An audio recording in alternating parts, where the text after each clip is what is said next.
Oh, by the way, Aircaster got himself a new form.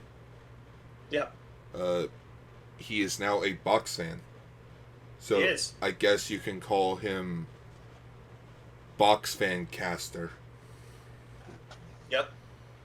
He's slightly thinner than Aircaster. You don't have to. Well, we still have to plug him in, but he at least doesn't take up an entire window. I'm in the basement, so I'm like perfectly well tempered. But yeah, I guess that's pretty much it. So Schwat. That's right.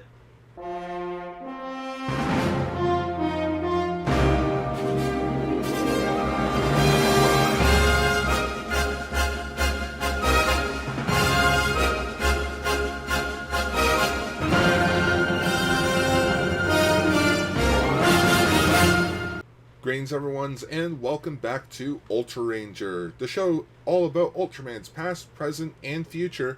I am your host, Ultragar. I'm Ultra Lane. Hello. Back with more Dyna and Ultraseven. Yes. But only one Ultraseven and two Ultraman. Yes, because I thought there was a two-parter in the later 30s, which was 39 and 40, but it turned out to be 40 and 41. So everything had to be bumped up. So we're only talking about episode 30 of Ultra 7, and then episode 29 and 30 of Ultraman Dyna. But then things are once again balanced, as all things should be. Thanks, Thanos. You're welcome. Falcon Winter Soldier out now. How about no? It's a good show though. How about no? Well, since we no longer talk about news, let's just get straight into this.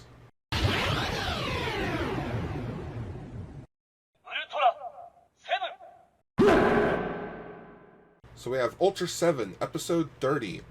Glory for whom? And you're probably wondering, why did I use a question mark for that? Apparently there is a question mark in this episode's title. Though if you look at the title card, there is no question mark, so I'm guessing it's meant to be said as a question. But yeah, we get this like new fucking trainee, and he's fucking cocky asshole. Yes, we have the character of the episode, Aoki, who, if I was a sergeant, he would get a Section 8. Yeah. You have no idea what a Section 8 is, do you? No. He is mentally unstable to be in the military. So a Section 8 basically withdraws you from the military. So like Furuhashi and Amagi, they were like I guess it was like training week for all the Ultra Guard people. So yeah. Or maybe they're just gonna go out and play some war games. And then, so, like, they're shooting or whatever, like, that plates and stuff, and then Aoki fucking comes out of nowhere, and he's like, let me show you how it's done. And he's like, 2 shells, please, and then fires the gun in the air, like, without asking anyone to shoot target. He just shot, like, a bird out of the sky, and it, like, fell in front of them, and I was like, what a dick! Alright, killing an innocent animal. Thinking he can do better. Almost killed 2 members of the Ultra Guard during a pilot practice. One of them being the captain. Yeah, one of them being Captain Kiriyama and Dan. Because at first it was like, there's an an infiltration jet out there. Gotta go stop it.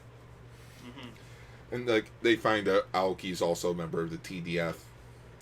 And he's just like, oh, I got it, don't worry. So like they give him Furuhashi to pilot with.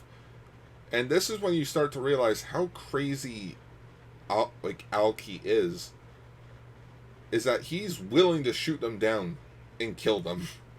Dude, like, that's not cool. Like, you're not gonna get in if you fucking keep doing shit like that.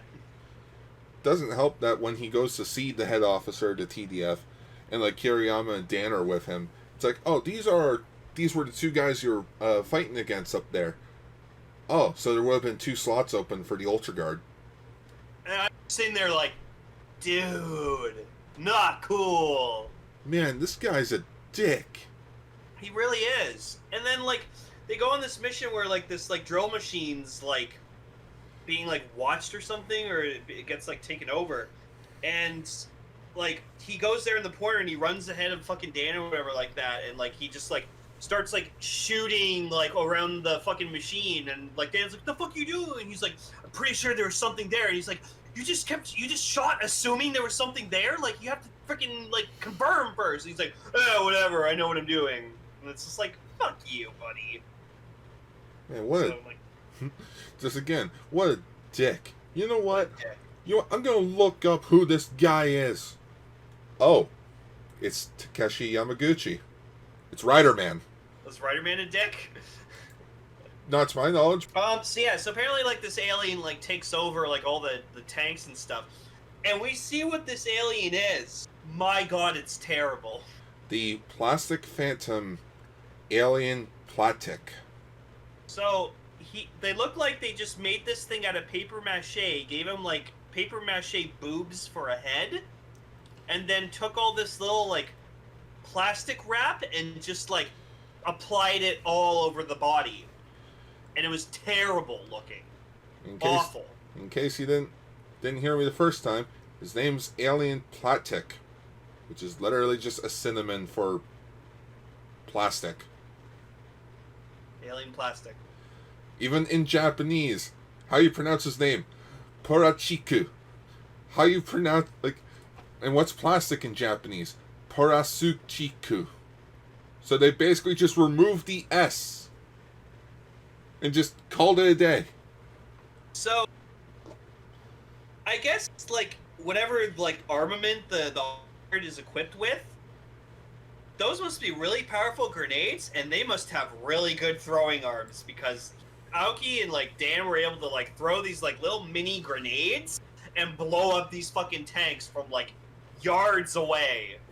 And I was like, alright. At first I'm like, oh, it's a smoke bomb, because they're gonna distract... Oh, it's a bomb. Yeah, Dan managed to kill, like, 3 of them with one fucking grenade, and I was like, oh, okay. But yeah, Aoki, like, thinks he can, like, take on everything, and then he gets, like, hit in a blast. So then Dan's just like, alright, I gotta fucking take care of this shit, and he fucking turns to the Ultraseven. And he destroys Platic, like, really easily, like, sets the fucker on fire. Like, you actually see, like, the legit suit set on fire, because you know they're not gonna fucking use that suit ever again. The worst part is, that's plastic, and you know how bad plastic, like, when you burn plastic, it leaves a smell. And it's poisonous, too. It's also poisonous. But yeah, they knew they made that suit, like, last minute, and they weren't going to use it again, so they're like, you know what, let's just make a shot of it, like, being, like, set on fire completely.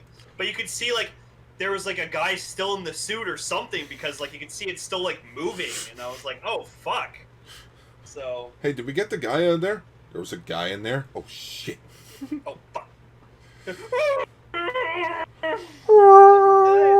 We shouldn't joke about that, because suit acting is a difficult job. It really is. They're the true heroes of tokusatsu. They're the ones going out of their way of being hit, blown up, getting hit, falling, flying. Yeah, like, Gar has this movie he really likes called Into the Hero? In the Hero. In the Hero. Yeah, so he highly recommends it. It's a good movie. So much so, I had to pay someone to fan sub it for me. It was worth it. Oh, yeah. But yeah, so then Dan goes back to Aoki, and Aoki's just like, like, the whole time, like, when he's trying to, like, destroy these tanks and stuff, he's just like, stop trying to take my glory, Dan. This is my glory, my time. Here's how I think that could have went 10 times better. Not even 10 times better. Imagine if he was meant to be the 6th member of the TDF, or of the Ultra Guard.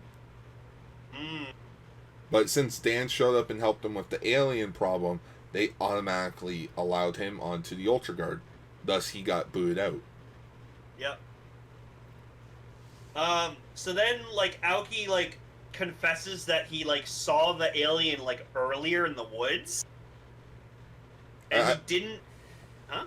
I think it was because, like, when he drove with the pointer and saw it coming up and then shooting at it, I think that's what he meant. So, yeah, he decided to keep that to himself, and Dan's just like, you could have told us that sooner, and a lot of people would be alive right now.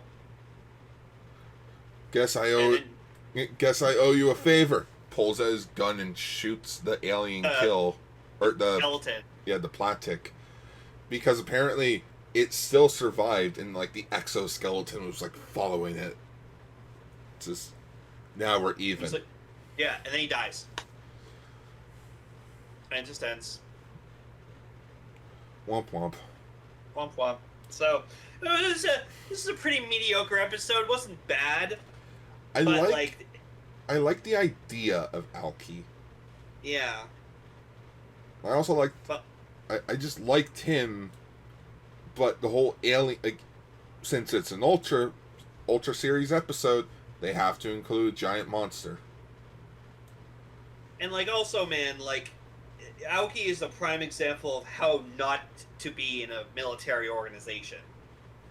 If you're gonna be in like an organization like that, you have to take it 100% seriously. You gotta follow the rules, follow the protocols, respect your fellow teammates, and especially your superior officers. So like, that's just like, he was an example of what not to do. Mm-hmm. But yeah. But yeah, I honestly just check it out just for Takeshisa Yamaguchi's performance. And to think this predates Rider Man by like 8 years, I want to say. Hang on, 69, 70, 71, 72, 73, 6 years. Yeah.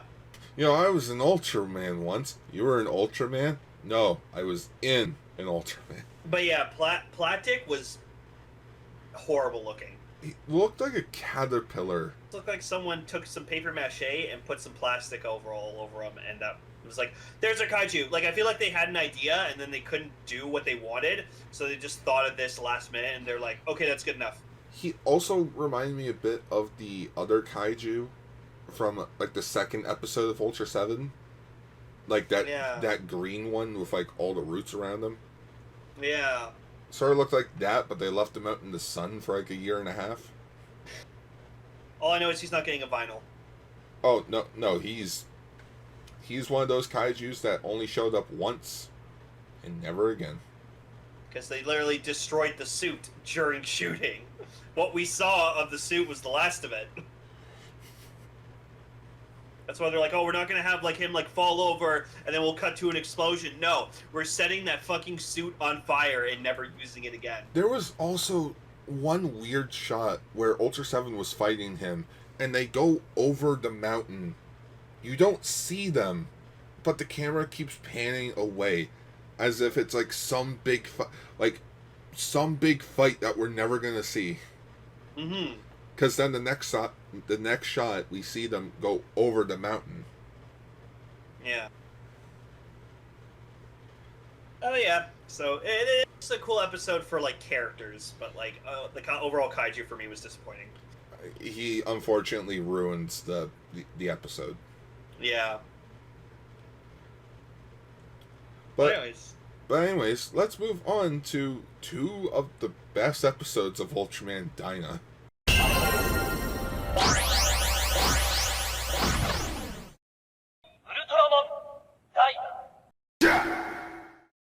So episode 29, In the Light of Fate. So this was a heavy Asuka episode. This is now my all-time favorite episode, Dyna. It was really good. I really enjoyed it. So it's about his dad. Like, no, I cannot stress that enough. This is my favorite episode of Ultraman Dyna. I think mine's still, like, right now is the Demogorg episode. So Asuka is requested to go to the TPC base that's located on the moon. And he thinks he's being fired because he's being sent to the moon. And he's like, ha, I wish. But yeah. No. The base is called Garawa. So, and yes, Gar was wowed by this episode. So apparently he's been assigned, thanks to instructor Mishishina from the premiere of Ultraman Dyna, to come here to work with Captain Daimon, or Officer Daimon, I mean. The demon. Yeah, Daimon the Demon. I love that. And he looked like he was a really tough dude. But apparently they're bringing back Project Zero Drive, which is about this jet called the Plasma 100 that can move so fast, it's moving at the speed of light. And just happens to be the same ship that Asuka's father piloted and vanished in 10 years ago.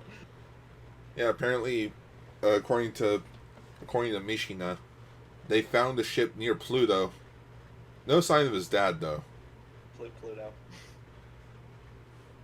It's the year 2018, according to the end of the episode. So, and then we get like a lot of flashbacks throughout the episode of like him as a kid and his dad's like I gotta go to space. He's like, "We promised you'd go to my game," and he's just like, "Well, I have to help people too. It's really important." Right? Well, we're gonna have a game, and if you lose, you gotta do what I say all day. And he's just like, "All right, it's an agreement between men." and then the next day, he didn't come back. Oh. And I just love that because, like, just Officer Daimon's like, Asuka, you're fully grown up. It's like, I don't know who you are. But then it's revealed in the flashback, like, Daimon was the one that had to tell him that his dad isn't coming back. Yeah, he's like, "Is my dad coming back?" He just sees him stand, look out towards, like, the sky, and he's just like, "No, there was an accident." Literally. You just see, like, the ball drop, like, on the ground really, like, slowly and epically, like... I just love that Daimon feels so much guilt for it. He's like, I don't even want to bring back this project because I'm afraid you're gonna go missing like your dad. Yeah, and that's why he was kind of being an asshole to him and like making him like, "You're gonna fail, you're never gonna do this," because he's just trying to get him to like not do it. So, because at first I thought he was just being a fucking dick, and I'm like, "All right, dude, like you don't know Asuka, he's got determination out the wazoo," and then I'm like, "Oh, that's what he's trying to do. He's just he cares about him, so he's like, I don't want you doing that." He even punches him at one point when he's like trying to go to the plane, because like he keeps like trying it and trying it and trying it. He just keeps getting like fucking passing out, and they have to like go fucking pick up and scoop him up with like the remote control of the ship. And he keeps like waking up in a fucking hospital bed. He's just like, "Ah, fuck." Because you can't physically be strong. You have to also mentally be strong for this. Also, we do see the actual like incident where his dad like disappeared. So yeah, apparently he just got engulfed into the, like, moving at the speed of light. That was it. Gone. just lands up in the land of light, just being like, "The fuck am I? Hello." Just gets squished accidentally. I think even just being on the planet would kill him. Does it have like strong gravitational pull or something? Oh no, I think it's the light is so blinding it would kill you. That's why their eyes are light. Oh my god. So of course there's a monster, but it's a lead up to a monster with a giant meteorite coming down to destroy the Earth. Yeah. If it like collides with Earth, it'll lead into another ice age. God damn it. And what was with the Ice Age in Ultraman? Because Ultraman are weak against the cold. Oh, that's true. So Asuka gets in the Plasma 100 and be like, I can do it. Because like the only way that they can get to the meteorite to stop it is to be at the edge of our galaxy. Like the Milky Way galaxy, to shoot at it. And of course, like, you know, since Asuka's the main character, he's able to overcome what his father did. And that is go as fast as the speed of light and still make it back. Yeah. But and then, like, the monster comes out of the comet when he destroys it. Yeah. Yeah. This looks pretty cool looking. Yep, the comet monster Guy Garraid.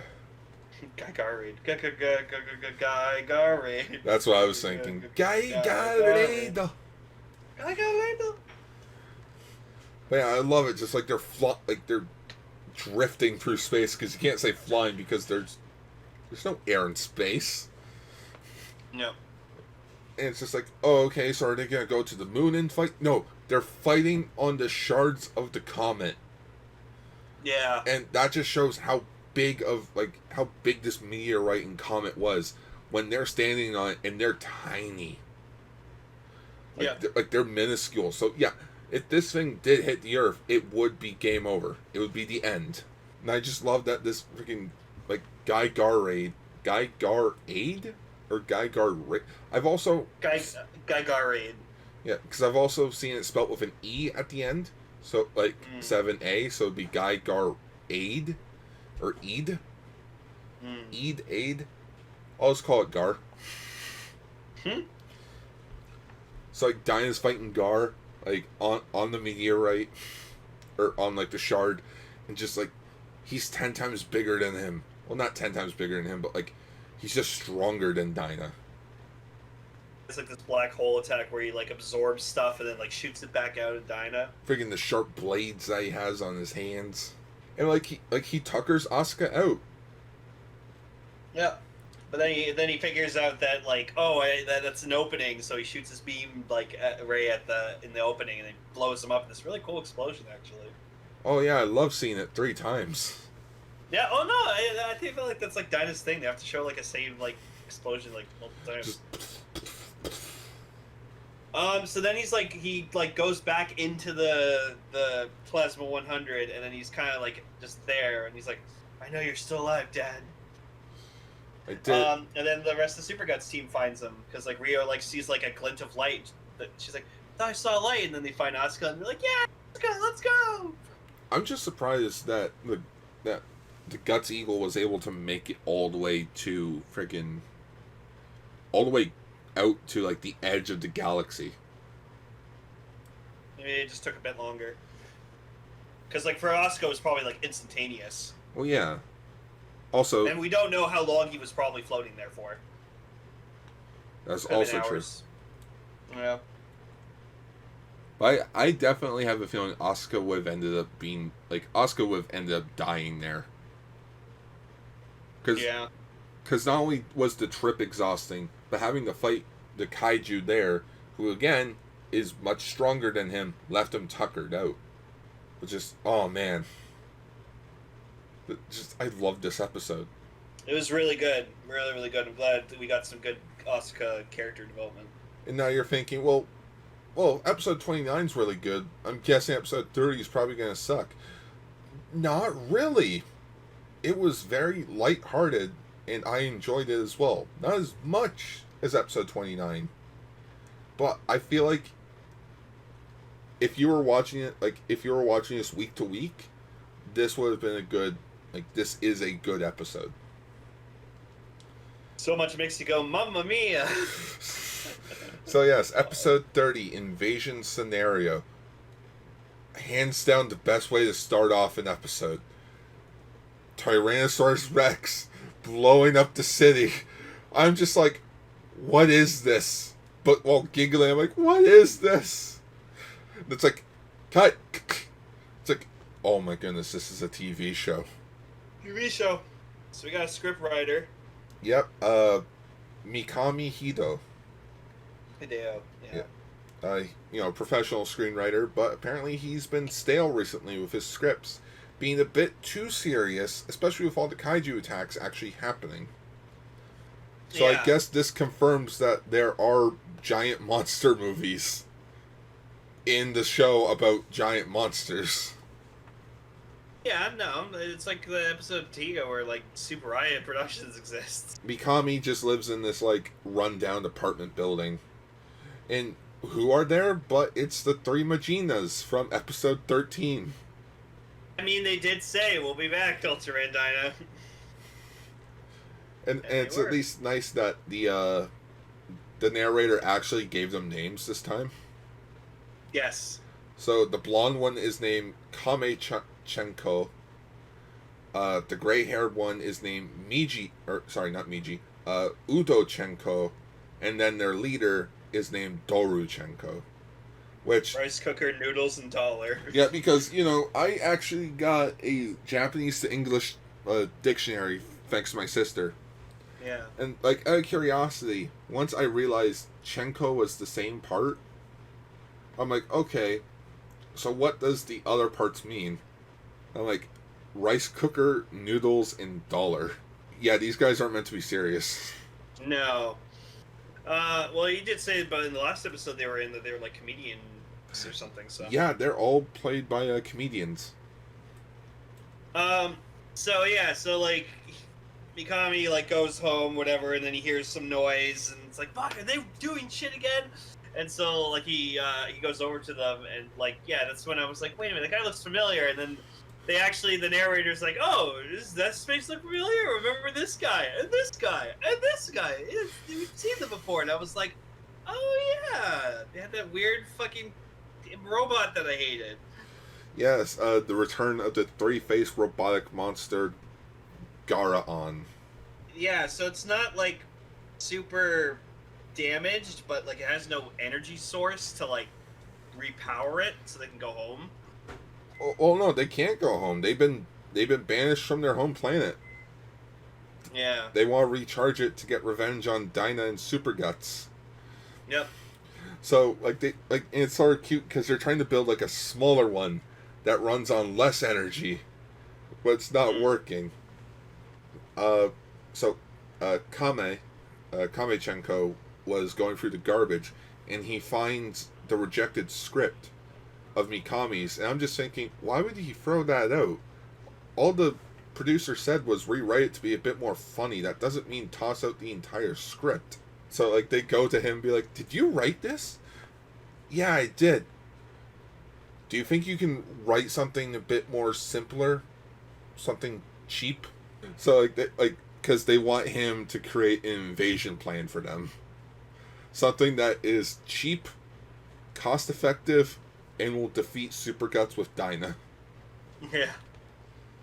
So then they just write this whole, he writes this whole, script where it's just like, oh, here's how, I would, have you guys fight against Dyna and Super Guts and you defeat them. And, this whole thing where it's like, oh, we send, a holographic projection and we cause, the Super Guts to, shoot at each other. And then Rio and Asuka go down and it's like, yeah, and then they go, Rio! Asuka! And he's even then Coda says, oh, you son of a bitch, we'll get him, and it's like, yeah, we'll get him, and I'm like, how do you know their names? It's public knowledge. I guess so. But then, hell, this episode, both these episodes that they appeared in showcase that you can just call the Super Guts base. Yeah, and I think it's a prank, because, he's trying to, because he, finds out one of them is an alien, and he's just like, oh, fuck, oh, shit, and he's, talking, it's like, oh, Mai's like, I can't really hear you that well. Can you speak louder? And no, because if he speaks louder, he's gonna get caught. Yeah. And then they have this other plan where they get Dyna, and then they power up the robot, and then they destroy him, and it's yeah, it's great. And he's like, oh, this is just part one.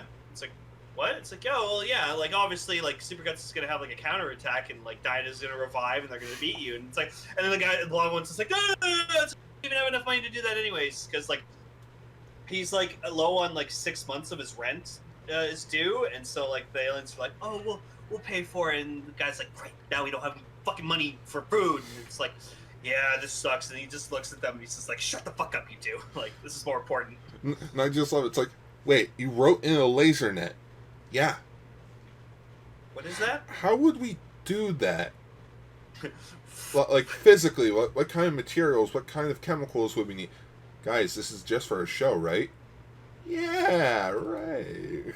And then they use they release a gas on them that makes them laugh, and they're like, ah, what the fuck, we're gonna die. I also just sort of love it's before they even start writing the script, it's okay, so what kind of hero show are you thinking of? And it's just well, Garon will be the hero. He's like, nah, even just from the design, he doesn't look like a hero. He looks more like a villain.